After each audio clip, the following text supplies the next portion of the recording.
Welcome everyone to another episode of Jack of All Trades. I'm your host Jack Allen, and this month we're actually going to be at two of the brew pubs that we have here in Bethel Park. Right now, what you see behind me is Spoonwood Brewing, which is on Baptist Road, and then this afternoon we will be at the Drowning Fish, which is on Route 88. It's a show that we've been thinking about for a while. Sit back and I hope you enjoy it.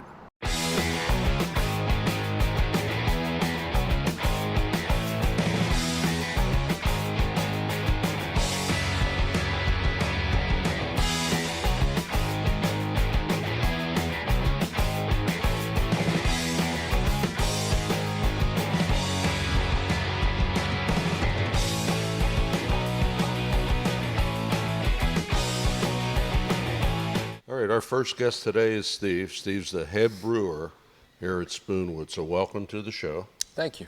And I know you've been here for quite a few years now, and It's just judging by the traffic, business hasn't slowed down in the last 4 years. No, it hasn't. Except, which brings me to a point. How did the COVID affect you down here? Well, we just sort of rolled with the changes and met all of the requirements that we had to keep the doors open. And I think there were 2 times where we were forced to operate with takeout only. But Okay. Other than that, we just dealt with the occupancy restrictions and any other requirements and made it work. Okay, great. So right now you're open to full capacity? Yes. Okay. And the outside, you have seating outside, which is enclosed now. Right. A stage, an extra area, so we'll look forward to seeing that. Right. So how did you get involved in this business? In Spoonwood or in brewing in general? Brewing first. So I started as a home brewer, which is the story for most people in my position. And I do have some formal training. Before starting Spoonwood with Grant, I was at Rock Bottom in the waterfront. Yep. And I answered an ad that Grant had put out looking to hire a head brewer, and we hit it off and started Spoonwood. January 31st of 2015 was when we first opened the doors. Okay. Yeah, time flies, because I do does. remember doing the groundbreaking here many years ago. And the process is, and you'll give us a tour Sure. of how the beer is made. But do you change the flavors all the time? Or? We do quite often. So we have 4 beers that remain the same, and they're always available year-round. That would include our most popular, which is called Killer Diller. It's an IPA, and then we do a cream ale, a coffee blonde, and a smoked amber. Those 4 are always on tap. Everything else rotates. And we can have as many as 15 beers on tap at a time. And right now we actually are full. All the taps are full right now. Okay, and I do remember the last couple of years for St. Patrick's Day, you had a stout beer, similar to Guinness, which was good. I don't know if you have that now. I do. I actually do. Yeah, okay. And somebody did let me know that was something that you were particularly fond of. Yeah, it was very good. Plus, it's a full-service restaurant also. Right. We've got a full kitchen that's sort of based around a wood-fired pizza oven. And we have a smoker, so we have an extensive smoked meat list, and then we've got everything between, from salads, soups, appetizers, sandwiches, entrees. Mm-hmm. And anything new on the horizon that you're looking for? Menu-wise, we do change it up at least twice a year, so you can look forward to the new spring menu, which will be out before too long. And as I said, the beers change frequently. So other than when we're replenishing one of the year-round beers, we typically have some new beer that we're putting on tap every week, just about. Okay. That would include beers that we've done in the past that we bring back. There are certain ones that are repeat offenders, but we do have plenty which kind of come and go, and you might see them now and never again. Yeah.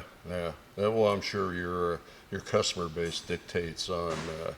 I remember at one point you had a jalapeno beer. Right. Which was very interesting. That's actually on tap right now as well. Oh, okay. Well, I'm like a working class hero person. That's the cream ale. That's one of the staple beers. Yeah. Just looking around, what's the capacity that you have in your... Seating wise, I know that in the bar area we've got at least 20 seats around the bar, and then some additional seating there. Tabletop wise, it's upwards of 100 on the inside, and then outside, as you mentioned, right now the patio is enclosed. There are probably between 40 and 50 tabletop seats there, and then last year we added a new deck space, which is another 30 or so seats, and then we have an enclosed yard which we use for different things, including the Pups and Pints night, which lets people bring their dogs out in that grass fenced area. That's something interesting. Now, I know you have a Facebook page. Yes. How about your website? What is that people can find out what the flavors are that you have? Sure. Right. It's just simply spoonwoodbrewing.com. We've got our food and beer menus there, and then we also have a link where you can access the menu and order online for takeout as well. Okay. And obviously, the hours of operation, are you still closed on Monday? We are still closed on Monday. That's the only day that we're closed. Okay. Beyond that, Tuesday through Thursday, we are 4 to 10, and then we open for lunch on Friday, so we're noon until 11 p.m. on Friday. Same on Saturday, 12 until 11, and then we open for brunch on Sundays at 10, and then we go until 10 p.m. Okay, we're in the bar area, and as Steve mentioned, is quite a few items on tap, and I'm sure that I can't read them, so I'm sure the bartenders that are here know exactly where each one is. They get used to where everything is. Yeah. That's right. So initially, people would come here because of the beer that you brew, but you've expanded into the spirit. So can you tell us a little bit about what you offer other than the beer? Sure, yeah. So we do have a full liquor license. We carry locally made stuff. So we have whiskey from Wiggle, we have rum from Maggie's Farm, and we have since begun to utilize our full liquor license a little bit more. So we have a wide range of spirits, gin, vodka, rum, everything that you would expect in a typical restaurant. So we offer mixed drinks as well. We have wine on tap. That tap tower is right behind you. And we do sangria, and then we also have cider from Arsenal. Okay. So it's more than beer. It's more than beer. We have plenty of beer and then some. So I'll sort of run through what we have on tap right now. And as I mentioned, it does change frequently other than the four main beers. We always have an IPA, and that would be Killer Diller. And then throughout the year, we do typically have multiple IPAs or some type of a hoppier beer. Right now we actually have an IPA that's made with coffee that's called Espresso Changeo. And we are getting ready to brew what's called a milkshake IPA. So that would have milk sugar, and it would have different grains that increase the sort of thickness of the mouthfeel on that. And then typically what you'll find is those beers have fruit added. And this one that we're getting ready to brew will have pineapple and coconut. So we do typically have some type of a fruit beer. Right now we have one that we have been working with Bethel Bakery for the past couple of years, and we add donuts into the brewing process that we get from Bethel Bakery. And then after fermentation, we add different fruit purees. This one has raspberry and blackberry, and that beer is simply called Donut. So you change the flavor even though it's the same, donut base or whatever? So they do, I think it's pronounced punchki, yes. Which is a seasonal offering that they do. And they do it with many different fillings, but we just get the plain one, and then we sort of add the filling, so to speak, later on in the brewing process. Okay. But we are actually putting those donuts into the mash, so it gets incorporated with the grain and then becomes part of what we ferment with the yeast. How do you come up with all these the flavors, since you're talking about many over a 12-month period? Sure. So we definitely rely on what would be considered traditional beer styles. For example, we just brewed Hefeweizen. That would be a German beer that typically has the sort of banana or clove-like flavors, and that would be a very straightforward beer. And then we would take other styles, for example, a pale ale, which would be sort of a dark golden to a light amber color. It would have a little bit more of a hop character to it. And then we do different things with that. You mentioned the chili pepper beer that you had in the past, and we do have that one on tap right now. And that would be one of those such beers where we start with a pale ale, and then after fermentation, we add habanero and jalapeno and then some orange zest to that one as well. That's called Secret Alphabet. Yeah. And it does have a good bit of a kick as well. It is a spicy beer. But I mean, is there a book out that's for brewers that say this is what we're making, and that's spikes your interest in it? Absolutely, yeah. So there are magazines and websites and podcasts that you can watch. Over the years, so I got into home brewing a long time ago, at least from my perspective. I started home brewing in the mid '90s, and craft beer has really changed a lot since then. But you can absolutely find books or magazines just to kind of see what's popular, or to get an idea of what goes into a traditional beer style. Okay. All right. We're looking forward to the tour. All right. Let's do it. Okay, we're back where all the beer is made, brewed, and Steve's going to give us a little tour from the beginning to right off the tap. So. Great. Yeah, I'll walk you through. They sort of say from grain to glass, and the grain starts. If you've been to Spoonwood, we can't see it from inside the brewery, but outside the wall here, there's a 50,000-pound grain silo, and that holds malted barley. That comprises the bulk of each of our grain recipes.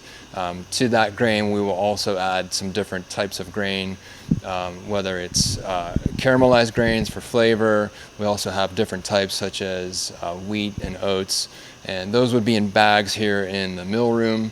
The grain is then run through a mill, and it's conveyed by auger up into the holding tank above this vessel here. This vessel is the mash tun.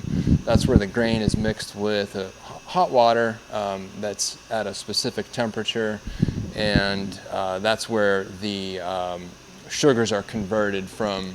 The starch in the grain is converted to sugars during the mashing process, and then we will pump what's called wort, the sugar water essentially. We'll pump it from the mash tun over to the kettle over there. That's where it's boiled, typically for an hour and a half, and that's when we would add hops for bittering and flavor.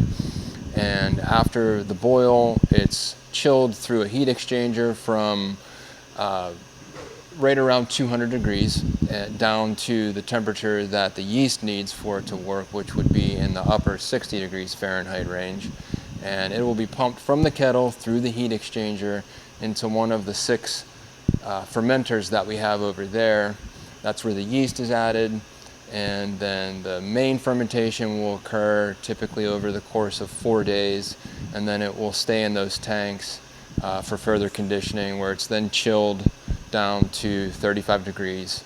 And when the beer is ready to move, we will separate it from the yeast and the fermenters, and we will push it from those tanks into the serving vessels in this large walk-in cold room over here, where we have another 8 large tanks similar to the ones over there, different in design. And those tanks will hold the finished beer. It's carbonated in those tanks, and then those tanks are hooked up directly to the faucets, the taps behind the bar, and it's served straight from those tanks out to the bar. So from beginning to end, how long is the process?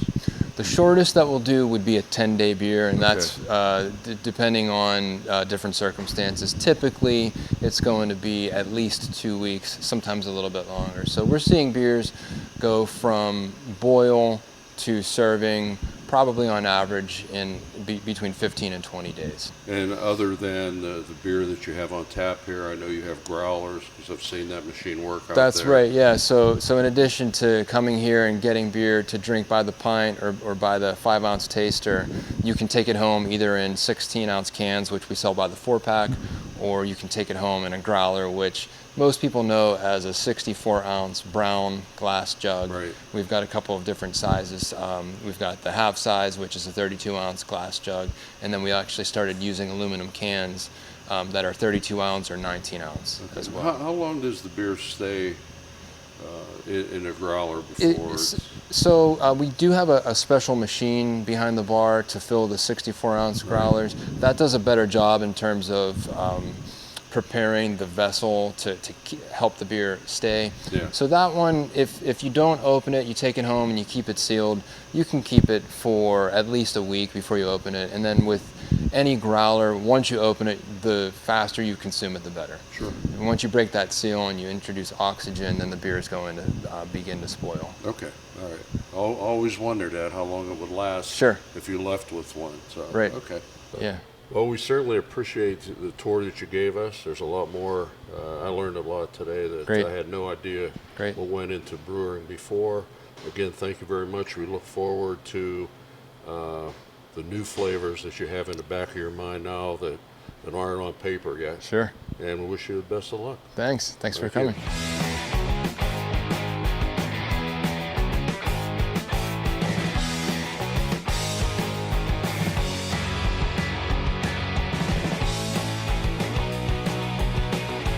Our next stop on our program today is Drowning Fish Brew Pub. For those of you who have been in Bethel for a long time, this is where Lackey's was and was Frank's. And these gentlemen have opened it up as a brew pub. So I'd like to introduce Mike and Don to you. They're the owners. And just tell us a little bit about how you got into this business. Mike and I met at our homebrew club. So we were both home brewers, and then we joined the club and we became friends through the club. And the club has different competitions, and we've entered the competitions, and we did pretty well for ourselves. And a lot of our friends and neighbors who would share our beer would tell us we should open up a brew pub. And then we thought, we didn't want to ruin our hobby, because that was just our hobby. We didn't want to make it into work. Yeah. But since we've been opened, it's been more fun than the hobby. I mean, we're really enjoying making the beer and having all the people come in, getting to know the neighborhood. So Yeah. that's kind of where we started. No, I know that because I live on this side of town, that it took a while to get open, because it seemed like you started doing this right in the middle of COVID or the beginning of COVID. So that had to be very difficult for you. Yeah, we actually closed on the building October 2019, and right after that is when COVID came about. And we had a very difficult time getting contractors in here and such, so we ended up slowly getting contractors in when things lifted a little bit, and of course we did just a ton of the work ourselves here, so there's a lot of sweat equity into the building. Yeah, so Yeah. And we also had a lot of our friends come up. Our friends were great. They came up and helped us a lot. Okay. So when did the pub actually open then? We opened, was it September 12th? Yeah, September 12th. Yeah. Of 2021? Yes. Yes. Yeah. Okay. And before we go downstairs and take a look at where and how you brew the beer, just tell us a little bit about the different types of beer that you do, how you come up with the idea for the different flavors, because I know there's a ton of them out there. Well, go ahead. No, Don and I guess as homebrewers, had very different brewing styles. As far as the brews we made, Don liked to make IPAs and some fruit-flavored beers and things like that, and I like English styles and Belgian style of beer. So we really complement each other on the style of beer we make and present here. So When we were thinking of opening, this was one of the reasons why we were a good partnership, because it just gave us a wide variety of different styles. It wouldn't be all the same, Right. all the same Right. types of beer. So how many beers do you have on tap at any one time? Right now we have 12, and we can actually do more than 12. yeah. We have different ones here. We have a habanero IPA, and we've had a blood orange IPA. Right now we have a pineapple. So we do some different things with IPAs just to shake it up and make Yeah. it different. Now, how do you determine what flavors you're going to make? Because it could be all over the board, I would imagine. Yeah, we usually come up with 4 recipes in advance. Usually Don picks 2, I pick 2, and we're trying to keep varied styles on tap at all times. So we try to have some lighter beers, some darker beers, some low alcohol, higher alcohol. So we just try to kind of keep it fresh and have a variety of flavors and alcohol content and things like that. Okay. Now, I know that you have a pizza that people talk about, the pickle pizza. Yeah. So that seems to be what we hear a lot. But do you offer other food, or Or are you just getting into it, or how's the food situation? We started out with the pizza, and then we added in macaroni and cheese, and those two items went over really well. And then we recently hired a chef, and the Okay. chef, our menu has exploded now. So we have mussels, we have baked brie, we have shrimp scampi, we have po' boy sandwiches and steak burgers. And then we do specials. We did a prime rib special. We did a tomahawk steak and lobster special. So we've come a long way from mac and cheese and just pizza. Great. So, well, and that's great because now people have another reason to show up. Now, do you have any other beverages other than beer? Do you have spirits? Do you have a full line? Yeah, with our brewery menu, we're able to serve Pennsylvania wines and spirits. So you're not going to come in and get a Jack Daniels or Jim Beam or anything like that, but anything distilled or any wine made in Pennsylvania, we're able to serve here with our brewery license. So we have, 3 different varieties of wine and 4 standard cocktails, and we can do, specialty cocktails as well. So Okay, but the majority of what you have is Yeah. obviously the beer. correct. We yes. we wanted to have an alternative because a good friend of mine, he likes to go to a certain brewery, but all they have is beer, and his wife doesn't drink beer, so she doesn't want to go. So we figured this have something for everybody. Yeah. So I actually have the same problem. do you? Absolutely. Okay, well, right now we're standing in the main dining room, and I have to tell you that when I was here, when it was the previous owner, pretty much didn't look a whole lot like this. So what have you done to improve this? We have changed everything except for the paneling and this wall behind us. So the ceiling, the floor, the bar, the brick wall behind, the tap system. What else, Mike? All the lighting. Yeah, the whole bar, and actually the bar went to the wall over here, so to get to the kitchen, you had to walk the whole way around into the hallway to get there, so we cut that section of the bar out just to make the flow work a lot better and shorten the bar on this side. So we have 13 bar seats, and there's about 40 seats in the dining room here, and we have enough room in the back for another 15 or 20 people. So I think our occupancy is around 72 people here total. Okay. So. And I did notice that you have trivia night. It says every Thursday. We do, yeah. So how does that go? I mean, people like trivia. We're usually pretty packed. I mean, last night there wasn't any empty seats at all, and that's a lot of fun. People seem to really like it, and we like it because it packs the place for Yeah, us. absolutely. Yeah, and people were coming in earlier and earlier because there's only so many seats here. And last night people were coming at 6:30. Trivia doesn't start till 7, and all of our seats are taken already. So Yeah. Now you do make them put their phones away where they can't yes, cheat and look. that's one of the rules. Yeah. Yeah, I mean, I've been to those, and Yeah. people are always on their phone. Okay, you look this answer up. You look this answer up. So, and do you do any, or you have any plans to do anything, not just a trivia, but anything else in the future? We're thinking of something. We're kicking around a few ideas right now. We don't have anything that we decided on yet, but we definitely are. Yeah, we talked about karaoke, maybe just some live music or comedian or something Yeah, like that. some things like just that. to have yeah. some other activities. To bring them in. Yeah, And then yeah. we have events all the time, like on the 19th of this month, we're going to have our St. Patrick's Day event, and we're going to have live music for that. We're going to do deli corned beef sandwiches. We have our Irish stout, so it's going to be a really nice time. Okay. There's no reservations needed. You could just walk in, and if you're not doing anything, come on by. Okay, sounds great. All right, if we can take a look at the downstairs, the brewing area, that'd be terrific. Okay. Okay, well, now we're down in the belly of the brew pub. So if you could explain to us exactly how you make beer from beginning to when it gets in the glass, let us know what we're looking at. Okay. Well, the easiest way to tell it is to compare it to making a cup of tea, although it's far more complicated than that. But the first thing you want to do is soak the grain in hot water, and we do that in this vessel right over there. And then after it's soaked, we get what is now called the wort, and that's transferred into the brew kettle. And from there it's boiled for a certain amount of time, and then we cool it down to about 70 degrees, and we transfer that into our fermenters, and we have 4 of those. And that's a very, very basic explanation of how beer is made. Now, so how many beers are you right now? Are you brewing 4 different beers here? And we have 2 that are fermenting right now, the Irish Stout, and we made an IPA both last week. So we have 2 of the 4 fermenters full right now. And when will they be ready? I noticed the one has a date on it. I guess they both do. So that'll be ready on.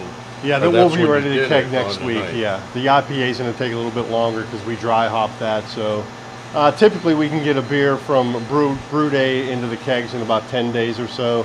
So the beer that you do brew here, everything is sent upstairs and everything is consumed on site then? Yes. Correct. Yeah, we keg everything, and we have the walk-in cooler behind us here. And we put all the kegs in that walk-in cooler, and they're pumped under pressure. We're actually right below the bar right now, so Okay. it's up through the ceiling and then into the bar, into the beer tower. Okay, so for the 12 taps that you have up there, everything is in the everything's walk-in. being Yeah. tapped Correct. out. Okay. Yes. One of the things we liked about this, other than the 13-foot high ceilings, which are great, we can do everything in this room. So we could brew the beer in the room, we could keg it in this room, we put it into the cooler, it goes upstairs, we can take an empty keg out and we wash it right behind you in the keg washer, and the process starts over again. Yeah. So it's really convenient. Well, you had to have a vision when you decided to do this because everything fits in here like a glove, which is great. So you're not wasting any space at all. You know. And we looked at a lot of buildings as well, and a lot of the buildings would go to, the Yeah. ceiling would be 8 feet in the basement, and there was actually no power and no lights here in the basement. We walked in here, and then we, walked into this back room where we're given another 3 feet to the ceiling, and Yeah. this was the place. All right, we're standing behind the bars. You can see there's the 12 taps there. Give us an idea of what kind of beer do you have on tap now? I know it's a wide range. Let our people know exactly what they have or what you have. Right now we have a smoked bacon porter, and we always wanted to make a bacon beer, and so we finally got something that actually is really good and does taste like bacon. We also have a cherry wheat on there now. We have a nitro beer, which is a mango beer, a mango wheat, and it pours kind of like a Guinness with that nice creamy head. And go ahead, Mike. Yeah, also an American wheat beer. We have an English mild, which is a very low alcohol beer. It's only about 3%, but very flavorful. Bethel Brown, which is probably one of our best sellers. It's an American brown ale. We have a Belgian pale ale. We have a mead and cider on tap from one of the local mead and cider, Arsenal Cider. Okay. We also have a banana bread ale. Banana bread, just like your mom used to make. We got it right on tap for you. It's amazing that you come up with these different flavors. I mean, you can come up, if you had an egg beer, you could have the banana bread, and you could have the bacon. Yeah, And you could come here for breakfast. So tell us, I know you have a Facebook page, if you want to talk about that a little bit. Tell us your hours of operation, and you open 7 days a week, whenever people can stop in. Yeah, we're open Wednesday through Sunday. So Wednesday, Thursday, Friday we open at 4. We close at 10 on Wednesdays and Thursdays, 11 on Fridays. Saturdays we're noon to 11, and Sundays noon to 6. And then you had mentioned downstairs in passing about what you're going to be doing new for the spring, summer. Tell us a little bit about that. That'll interest people. yes, we're going to have an outdoor patio. It's going to be 30 by 20, and it's going to have a privacy fence around it to keep out noise and the road dust. We're going to have nice tables with umbrellas, so we have some shade, and we're really excited about it. We can't wait because it's just great to sit outside in the summertime Absolutely. and have a cold beer. All right, that's our show for today on Brew Pubs in Bethel Park. Hope you enjoyed it. I learned a lot about the ones that we have, and we look forward to seeing you next month on Jack of All Trades.